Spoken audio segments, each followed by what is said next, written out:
إذا وصلت لهالفيديو فهالشي مو صدفة أبدا. هاي طاقة خاصة وصلت لعندي، وإذا ظهرت أمامك بهالوقت بالذات فممكن يكون في شي لازم تسمعه اليوم. اسمعني منيح لأن في كلمات هون مو لكل الناس. في ناس راح تحس إنه كل حرف عم يحكي عنها شخصيا. طاقتك ظاهرة هون انك مريت بفترة طويلة من الانتظار والتعب النفسي، كأنك كنت عم تدافع عن شي بحياتك لوحدك، عم تحاول تثبت موقف او تحافظ على حلم رغم كل الضغوط. في تردد كان موجود عندك، مو لانك ضعيف، بالعكس لانك تعبت من اتخاذ قرارات ما اعطتك النتيجة اللي كنت تتمناها. مبين كمان انه في شخصية مؤثرة عليك بحياتك بشكل كبير، او فكرة قديمة، او حتى معتقد معين كان مسيطر عليك لفترة طويلة وخلاك تأجل خطوة مهمة. لكن الملفت هون انه الطاقة عم تنتقل من التردد للوضوح. في كشف حقيقة، في خبر، في كلمة، في فهم جديد لشي كان غامض. والشمس الظاهرة بالطاقة بتحكي انه مرحلة الضباب بلشت تنتهي تدريجيا. كأنه الكون عم يحكي لك خلص، خلص وقت الحيرة، صار وقت تعرف الحقيقة. طيب شو هي الأزمة اللي مريت فيها لحتى وصلت لهون؟ شوف صديقي، هون الطاقة عميقة جدا. الأزمة مو أزمة يوم أو يومين، هي تراكم سنوات من الصبر.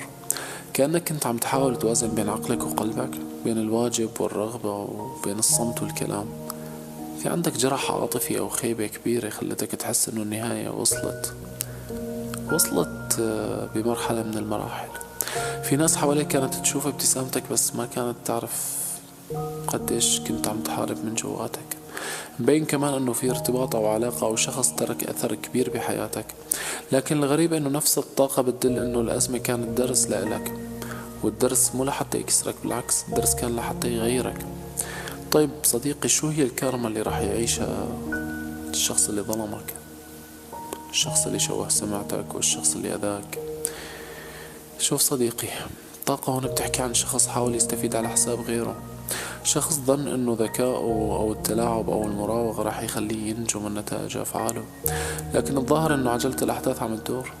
في خسارة بمكان كان يعتبره نقطة قوة، في تراجع بصورة او سمعة او نفوذ، وفي شعور داخلي عنده بالندم او عدم الراحة مهما حاول يخفيه.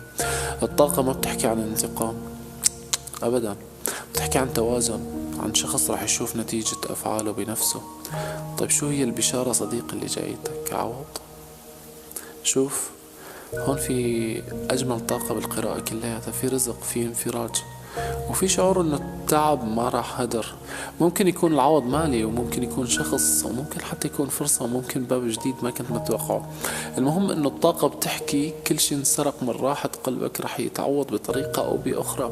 وفي تقدير لإلك من ناس ما كنت متوقع إنه راح يقدروك، في تحسن تدريجي بالاستقرار المادي أو النفسي.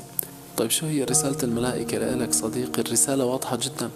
مو كل تأخير كان عقاب، ومو كل إغلاق لباب كان خسارة. أحيانا في أبواب بتنغلق لأنه الطريق الصح عم يجهز بمكان تاني، وفي شي عم يكتمل بالخفاء، في ترتيب عم يصير من وراء الستار، في مرحلة جديدة عم تقترب منك أكثر مما بتتخيل. الرسالة بتحكي خفف خوفك من المستقبل، لأنه جزء كبير من تعبك الحالي جاي من التفكير بأشياء لسه ما صارت. ركز على الخطوة اللي جاية فقط، والباقي رح يجي بوقته. وإذا وصلت لهون اكتب لي بالتعليقات استقبل العوض وأنا مستعد للمرحلة الجديدة. خليني أعرف إذا حسيت إنه هاي الرسالة كانت إلك شخصيا، وإذا في جزء منها لمس شي جواتك. بحبكم، والقادم أجمل إن شاء الله.